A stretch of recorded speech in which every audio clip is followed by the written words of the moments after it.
তুমি জানতে চাও না আমি তোমার সাথে কেন ব্রেকআপ করতে চাই?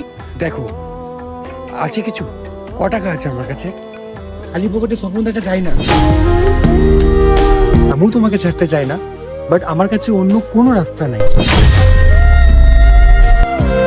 তুমি এত চিন্তা কেন করছো? আমি তো আছি। আচ্ছা বেশ, আমাকে বলো তো তোমার স্যালারি কত? 12,000। আমরা যদি একটা রুমেরও ঘর ভাড়া নিই আমাদের পড়বে 5,000 টাকা। আর খাওয়া খরচা ভাবো, আমাদের যদি 4,000 টাকায় আমাদের দুজনের হয়ে যায়, তারপরেও আমাদের কাছে 3,000 টাকা থাকবে।